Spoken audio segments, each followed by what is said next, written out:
Welcome दोस्तों, मेरा नाम अमित चौधरी और आप मुझे YouTube चैनल पर देख रहे हैं। और मैं जो आज आपके लिए लेकर आया हूं उस सेक्शन का नाम है फ्रेजल वर्ब। फ्रेजल वर्ब का नाम आपने अक्सर सुना होगा। फ्रेजल वर्ब होता क्या है? तो फ्रेजल वर्ब में एक वर्ब होता है और उसके बगल में एक प्रीपोजिशन होती है। और आजकल फ्रेजल वर्ब के वीडियो सबसे ज्यादा देखे जा रहे हैं ऑनलाइन, और फ्रेजल वर्ब के क्वेश्चंस बैंकिंग और एसएससी दोनों एग्जामिनेशंस में आ रहे हैं। और सबसे बड़ी बात कि अगर अच्छा इंग्लिश बोलना चाहते हैं तो जो सबसे इंपॉर्टेंट चीज है वो है फ्रेजल वर्ब याद करना। क्योंकि फ्रेजल वर्ब को यूज करके आप जो इंग्लिश बोलेंगे वो इतनी इंप्रेसिव होगी कि सुनने वालों को भी लगेगा कि आप एक नेटिव स्पीकर की तरह बोल रहे हैं। अब अगर आप किसी को बोलते हैं कि I will consider your case, या I will take a call after going through your case, या I will go into deep regarding this case, ये सब बात आप बोलते हैं तो बड़ा हल्का लगता है। और अगर आप बोलते हैं I am looking into this case, तो ये ज्यादा इंटरेस्टिंग लगता है। अगर आप किसी को बोलते हैं please listen to me, please tolerate me, please try to understand me, तो बड़ा हल्का इंग्लिश लगता है। और आप किसी को बोलते हैं प्लीज बेयर विथ मी, तो जब आप बेयर विथ मी बोलते हैं तो उसका मतलब होता है मुझे थोड़ी देर के लिए सुनो, समझो, बर्दाश्त करो, झेलो। तो ये थोड़ा इंप्रेसिव इंग्लिश लगता है। तो एक्चुअली फ्रेजल वर्ब का मतलब एक वर्ब और उसके बगल में एक प्रीपोजिशन, और ये वर्ब और प्रीपोजिशन मिलकर एक नया अर्थ देते हैं। इसी को फ्रेजल वर्ब कहा जाता है। जैसे लुक एक वर्ब है, लुक का मतलब होता है देखना, लेकिन जब लुक के साथ इनटू लगा देते हो, लुक इनटू, तो इसका मतलब होता है छानबीन करना। जब लुक के साथ डाउन लगा देते हो, लुक डाउन ऑन, तो इसका मतलब होता है किसी को बेइज्जत करना। जब आप लुक के साथ थ्रू लगा देते हैं, लुक थ्रू, तो इसका मतलब होता है आर पार देखना। जब आप लुक के साथ अप लगा देते हैं, लुक अप, तो इसका मतलब होता है किसी चीज को डिक्शनरी या किताब या गूगल में खोजना। जब आप लुक के साथ आउट लगा देते हैं, लुक आउट, या लुक के साथ फॉर लगा देते हैं, लुक फॉर, तो इसका मतलब ये होता है किसी चीज को बाहर घूमते हुए खोजना। तो आप देख सकते हैं कि लुक को तुम अगर अलग अलग प्रीपोजिशन के साथ लगाओगे तो अलग अलग अर्थ आएगा।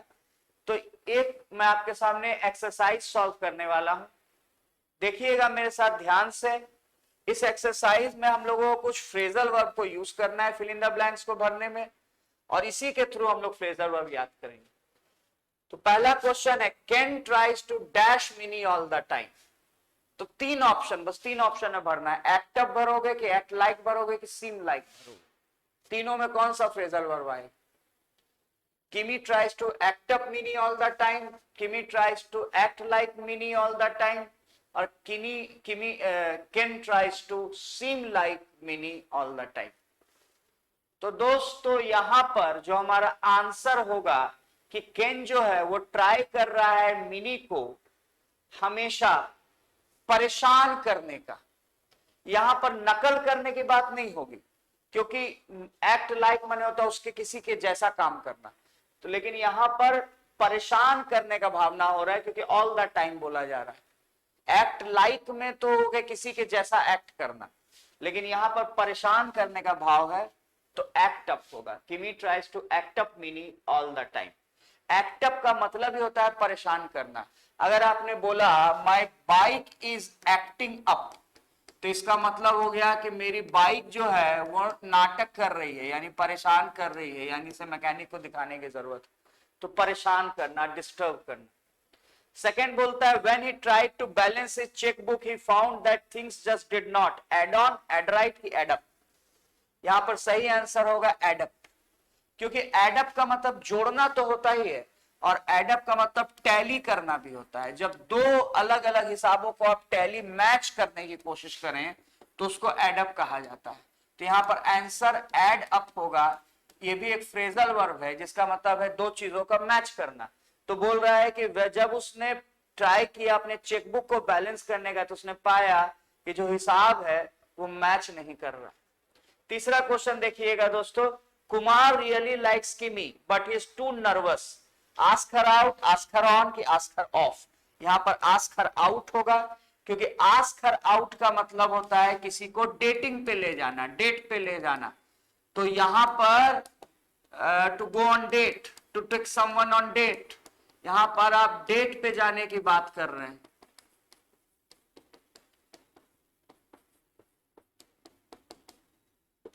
तो बोल रहा है कि कुमार किमी को पसंद करता है, लेकिन वो बहुत ज्यादा नर्वस है, उसको डेट पे जाने के लिए बोल नहीं पा रहा है।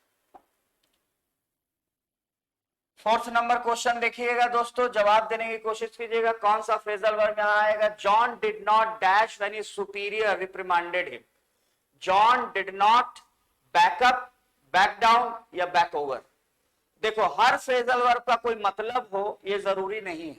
सही जवाब जैसे इसमें आस्क हर आउट है, लेकिन बाकी का कोई मतलब हो ये कोई जरूरी नहीं।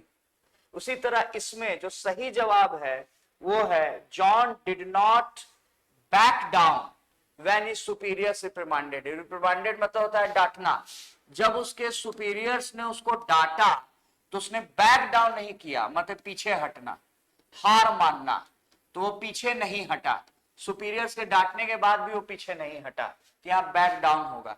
अब बैक अप का भी एक मतलब होता है। बैकअप मतलब होता है कोई एक्स्ट्रा, जैसे आप बोलते हैं कि बैकअप डेटा बना लो, माने एक्स्ट्रा डेटा बना लो, मोबाइल के नंबर को बैकअप कर लो, कहीं पर एक्स्ट्रा स्टोर कर लो। और बैक ओवर का मतलब भी होता है पर्टिकुलर चीजों में चीजों को पीछे लेने के सेंस में। लेकिन यहां पर आप बोल रहे हैं बैक डाउन, मतलब पीछे हटना, हार मानना। हार मानने के लिए एक फ्रेजल वर्ब आता है और जो आपके सामने है। तो जॉन पीछे नहीं हटा, हार नहीं माना, जबकि उसके सुपीरियर्स ने उसकी अच्छी खासी बेइज्जती की, यानी उसको डांटा, लेकिन फिर भी उसने हार नहीं माना। आइए दोस्तों, हम कुछ आगे के क्वेश्चन 5 नंबर से फिर आगे बढ़ते हैं। बोल रहा है नमन इज रियली एग्रेसिव। नमन जो है बहुत ही एग्रेसिव है, बहुत ही ज्यादा गुस्सैल है, बहुत ज्यादा गुस्से में आ जाता है। Sometimes he know when to dash। इसमें भी ऑप्शन शायद गलती से नहीं आया है, लेकिन ये क्वेश्चन ऐसा है कि Naman is really aggressive and sometimes he, या समटाइम्स ही होगा, शी नहीं, यहां पे छूट गया है does not. Sometimes he does not know when to, यहां पर भी जो आंसर होना चाहिए वो होना चाहिए when to back down। Back और डाउन, बैक डाउन का मतलब भी होता है हार मानना या पीछे हटना, हार मान लेना। तो वो नहीं जानता है कि कब हार माना जाए, मतलब वो झुकना नहीं जानता है, वो बहुत ज्यादा गुस्सैल है और वो बैक डाउन करना नहीं जानता है। तो बैक डाउन भी यहाँ के जवाब में जो सही जवाब है, ऑप्शन यहाँ लिखना छूट गया, लेकिन सही जवाब यहाँ बैक डाउन। छठा नंबर क्वेश्चन देखिएगा। Kimi wants to learn how to drive, but she must also learn how to, यहाँ how to होगा, how to dash so he can get in and out of parking spots easily। यहाँ पर Kimi wants to learn how to drive, Kimi जानती है कि कैसे drive करना है, लेकिन उसको ये भी जानना होगा कि कैसे बैकअप करना है। So she can get in and out of parking spots। Backup करने का मतलब क्या होता है? कार को रिवर्स करना। दोस्तों, कार को रिवर्स करने के लिए भी हम लोग जो फ्रेजल वर्ब यूज करते हैं उसको बैकअप कहा जाता है। एक बैकअप का मतलब एक्स्ट्रा, बैकअप कॉपी बना लो, backup data, backup mobile, extra, एक एडिशनल। लेकिन एक बैकअप का मतलब कार को रिवर्स करना। तो यहां पर बैकअप कार को रिवर्स करने के लिए हो रहा है कि किमी ड्राइव करना जानती है, लेकिन उसको यह भी जानना होगा कार को कैसे रिवर्स किया जाए ताकि पार्किंग लॉट से बाहर जा सके और उसमें कार को पार्क कर सके। और 7th क्वेश्चन देखिएगा दोस्तों, ये एक्सरसाइज चलेगा। ये एक्सरसाइज हम लोग आज सेकंड एक्सरसाइज कर रहे हैं। फर्स्ट एक्सरसाइज थोड़ा सा ज्यादा कॉम्प्लिकेटेड, इसलिए मैंने अभी छोड़ दिया, सेकंड से हमने शुरू किया है और ये 3 से लेकर अभी 10 तक जाएगा। तो आप इन सारे एक्सरसाइजेस को मेरे साथ देखिएगा। 7वां question, no one at the office expected him to lose temper and dash the way he did. Blow away होगा कि ब्लो ओवर होगा कि ब्लो अप होगा? इसमें आंसर ब्लो अप होगा, क्योंकि ब्लो अप मतलब होता है फट पड़ना। अगर कोई बम फट पड़ा उसको भी ब्लो अप बोलते हैं, और कोई गुस्से से फट पड़ा तो भी उसको ब्लो अप बोलते हैं। तो यहाँ पे बोला जा रहा है कि कोई भी ऑफिस में एक्सपेक्ट नहीं कर रहा था कि वो टेम्पर लूज कर देगा और फट पड़ेगा, जैसे कि वो गुस्से से फट पड़ा जैसे उसने किया। तो ब्लो अप का मतलब फट पड़ना। तो दोस्तों ये फ्रेजल वर्ब है और हम लोग इसके आगे के अभी 10 एक्सरसाइजेस तक पहुंचेंगे।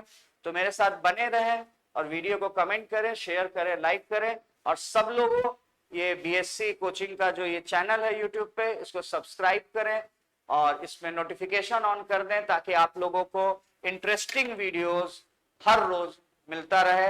तो हर रोज रात को 9 बजे आपके लिए एक वीडियो शेड्यूल्ड होगी जो आएगी। इसके अलावा हम लोग और भी वीडियोस डालने की कोशिश कर रहे हैं, अगर आप हमें सपोर्ट करते रहेंगे। मेरा नाम अमित चौधरी है, मेरे साथ बने रहे। थैंक्स अ लॉट, फिर मिलते हैं।